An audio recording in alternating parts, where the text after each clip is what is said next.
এই মায়া, আর কত ঘুমাবি? এবার ওঠ, সায়রা তো সব কাজ করেই ফেলল। ওর তো অনেক শখ কাজ করার। শখ নয়, দায়িত্ব বুঝিস? এটাকে দায়িত্ব বলে। মানে আমি কোনো দায়িত্ব নেই, শুধু তুইই নিতে পারিস? তোকে মা ঘুম থেকে উঠতে বলেছে। এটা নিয়ে এত রাগারাগি কিসের? তুই সবসময় আমাকে সবার সামনে ছোট করিস। চুপ! এই তোরা চুপ করবি নাকি গাড় ধরে ঘর থেকে বের করব?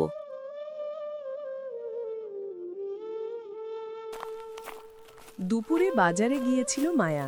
সেখানে দেখা হলো রেহানা খালার সাথে। রেহানা খালার কাজই হলো মানুষের মধ্যে লাগানো। তিনি চোখ কুচটো বললেন, কিরে মায়া, শুনলাম তোর বোন তোকে নাকি বেজাই শাসন করে? না খালা, তেমন কিছু না। হইছে হইছে, আমার কাছে আর লুকাইস না। বড় বোনেরা এমনই হয়, সব দায়িত্ব নিজেরা নেয় আর ছোটদের কিছু করতে দেয় না, নিজেদের বড় দেখানোর জন্য। মায়া চুপ হয়ে যায়, মনে মনে ভাবছে সায়রা কি সত্যিই তাকে নিজের মতো করে কিছু করতে দেয় না, নিজে বড় থাকবে বলে? এই ছোট্ট কথাটা তার মনে দাগ কাটল।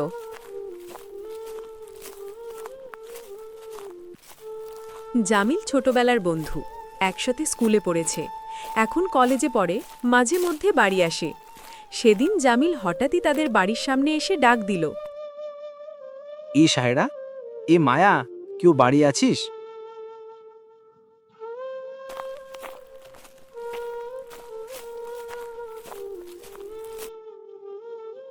ও জামিল, তুই আয়, ভেতরে আয়।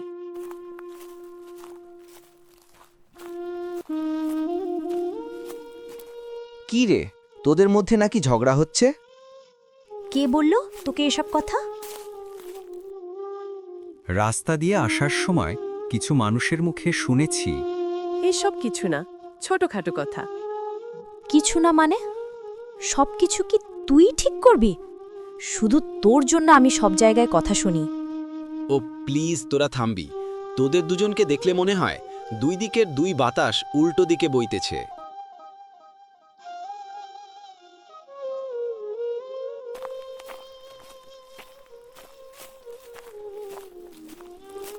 সায়রা, আজ বাজার থেকে মাছ আনিস।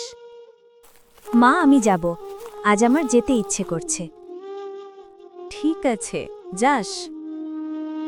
মা, মায়া তো সকালে ওঠেনি, কাজও করেনি। আজ মাছ আনতে গিয়ে দাম ঠিকভাবে ধরতে পারবে তো? ব্যাস, এটাই ছিল আগুনে ঘি ঢালার মতো। তুই কি আমারে বোকা ভাবিস? না, আমি তা বলিনি, শুধু সবাই ভাববে আমি অকর্মা, আমি কিছুই করি না, সব তুইই করিস। তোমরা দুই বোন কি একটুও শান্তিতে রাখতে পারো না? কি শুরু করেছো তোমরা?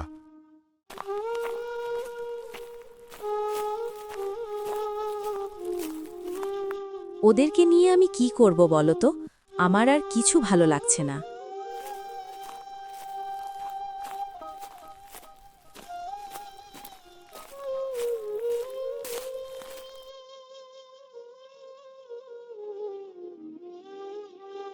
কি ব্যাপার, মায়া কোথায়?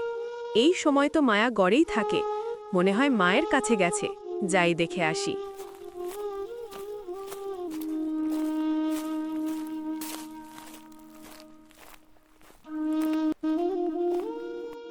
মা, মায়া কোথায়?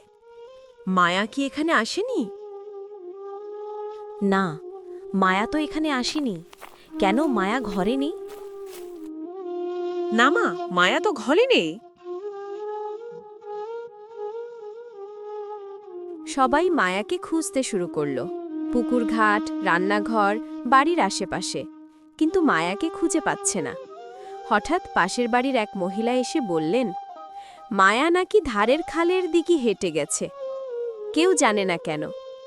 সায়রার বুক ধরফর করছে, তার মনে হচ্ছে সব তার দোষ।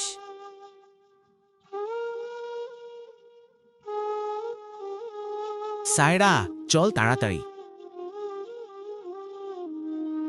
তারা দুজন মশাল নিয়ে খালের দিকে দৌড়ালো। খালির পাশে জ্যোৎস্না পড়েছে, জলের ওপর আলো পড়ে রূপালী হয়ে উঠেছে। হঠাৎ দেখা গেল মায়া একটা পাথরের উপর বসে কাঁদছে। সায়রা দৌড়ে গিয়ে বোনকে জড়িয়ে ধরল।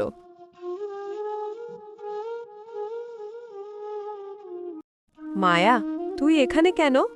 একা একা তোর ভয় করছে না? আমাকে কেউ বোঝে না, সবাই ভাবে আমি ছোট। তুমি সব সিদ্ধান্ত নাও।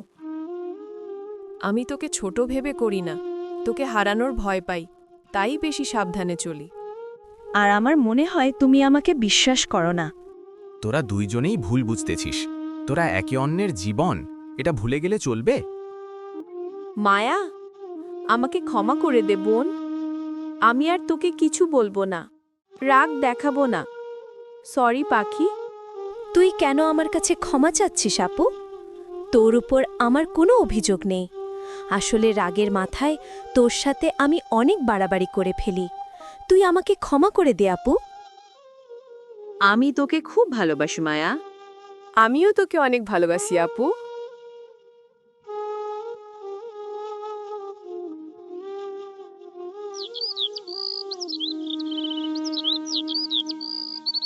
মা রান্না করছেন আর হাসছেন। বাবা পাশে বসে বিড়ি ধরাতে ধরাতে বললেন, কি গো, আজ দুই বোনের ঝগড়া শুনছি না যে? বাবা, আমরা আর ঝগড়া করব না। হ্যাঁ বাবা, আমরা দুজনেই এখন বুঝেছি। ঝগড়া হবে আবার মিলও হবে, এটাই তো পরিবার। তাহলে চলো সবাই মিলে আজ বাজারে যাই। সায়রা দাম দেখবে আর মায়া দরদাম করবে। সবাই হেসে ওঠে, দুই বোনের মুখেও হাসি। সময় বয়ে যায়, দুই বোন একসাথে ঘর সামলায়, কাজ করে, হাসে, গল্প করে। মায়া এখন কাজে মনোযোগী। সায়রা এখন মায়াকে সিদ্ধান্ত নিতে দেয়। জামিল মাঝে মাঝে দেখে গিয়ে নিশ্চিত হয় দুই বোন আগের চেয়ে আরও কাছাকাছি। একদিন সন্ধ্যায় মায়া বলল, আপু, তুই আমার সবচেয়ে ভালো বন্ধু। আর তুই আমার পৃথিবী।